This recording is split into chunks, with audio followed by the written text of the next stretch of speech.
In this video, we're going to show you how to add the basketball as part of our design of the day design that we have for you today. And it's really easy to do. And once you see the technique and the tools used here in CorelDRAW, hopefully these tools and techniques will be helpful to you when you're creating your other rhinestone designs. So we have our finished rim with our netting. We just need to add our basketball. And so what we're going to do here is we're going to grab our ellipse tool here in CorelDRAW, and if we hold our control key down, that will constrain to a perfect circle. And then I can pick this up and position it and move it pretty much wherever I want to. And there really is no right or wrong. Just position it and resize it to the size that you like. And I'm just going to make mine a little bit bigger, something like that.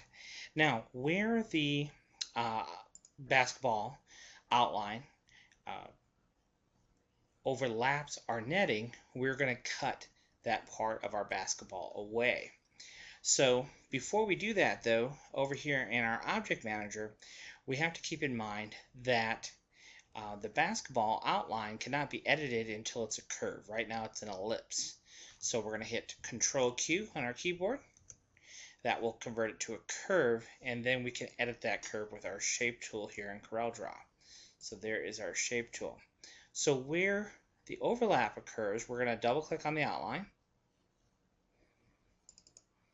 Double click on the outline. And where this node is here at the top, we're going to right click on that and choose break apart, or we could use our EasyStone macro. And I'll actually do that because it's a multi-step process if we were to do it with CorelDRAW. But with EasyStone, we can select that node and choose break at nodes. And then simply hit the delete key. And when we do that, that will get rid of that overlap of those lines, and it cuts it back to the point where we added the two nodes. Now from there, we can go over to our stone tab, and once we've selected the color and size of stone and the spacing between stones, we can click on Add Stones, and that will add the outline of our basketball.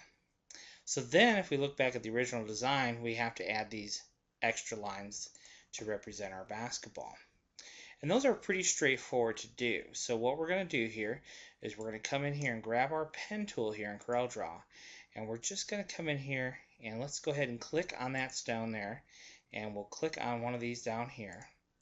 And then I'm going to go and hit my space bar. That will take me out of the pen tool, and I can click on my shape tool and then right click on that line and choose to curve.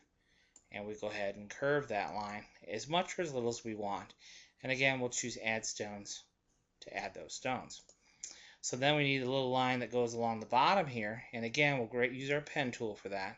And again, we're going to just select a stone here, snap to the center, come up here to the center of this one, and then we'll come over here and we'll go to the center of that one. Spacebar again, grab our shape tool, right click on the line, choose to curve, and click and drag to pull it upwards. You can see that we have that curvature going on.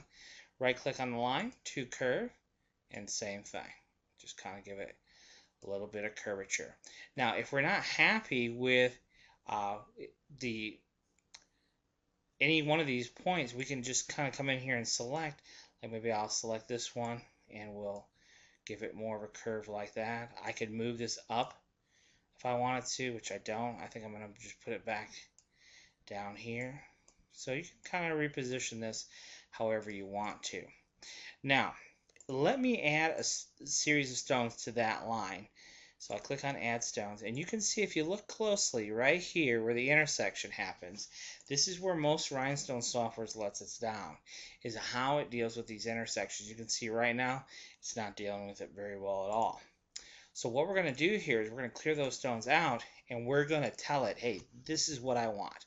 So when I come into my shape tool, I can select that middle node right there, come over to my editing tab and choose break at nodes. And so essentially what we've done now is we have two separate lines. So now when we click Add Stones on the Stone tab, what you're going to wind up with is a perfect resulting intersection. And that's exactly, obviously, what we would want.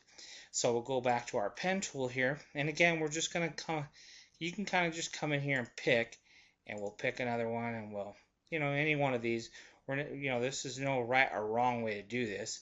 We're just kind of grabbing wherever we think we want to.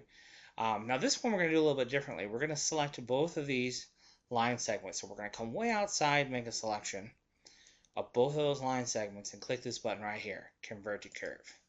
And then we can just pull down these line segments, get that curvature happen the way we want to. If we want to maybe pick this end up and move it to have a curvature like that, whatever we want to do, right?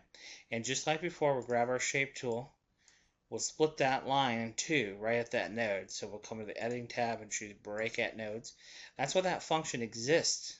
So now I can come back to my stone tab. I can click add stones. Boom.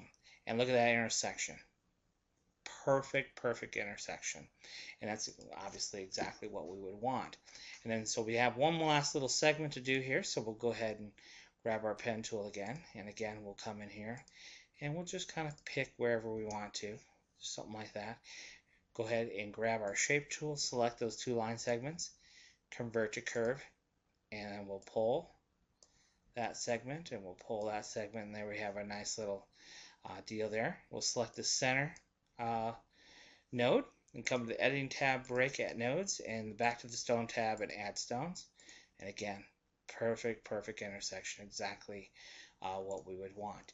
Now if we go to the view menu here and go to the wireframe mode, you can see what we have here. We have all of our stones to a path, which is very nice because if we edit the path, then the stones come with it. But now we need to get rid of that center line, because right now if we send this to the cutter, all those center lines would be cut as well. So all we have to do is select all those objects. You can select the whole kit and caboodle, extra stone, doesn't matter. We're going to come in here and choose break stones. And now what you'll see is every one of these stones is a separate object. So it's no longer connected to the path, and then we just need to get rid of the paths. So we'll select all that again, come to our selections tab, and choose that select define path. And then we can simply hit the delete key, and that gets rid of all of our paths. Go back to our enhance mode here. Then the last thing to do is all of our stones have an outline to them. So we're going to select all those stones and then right click down here to not have an outline. And that's really it. Now right here there's a little bit of an issue because these two stones are a little bit too close together. But we can nudge this a little bit. See, simple solution. And the rest of them all look pretty good in terms of spacing. We should be able to cut this out on our color flock template material very easily. So there you have it. Now that's how we added the basketball to today's design of the day with the rim and the net. Thanks for watching.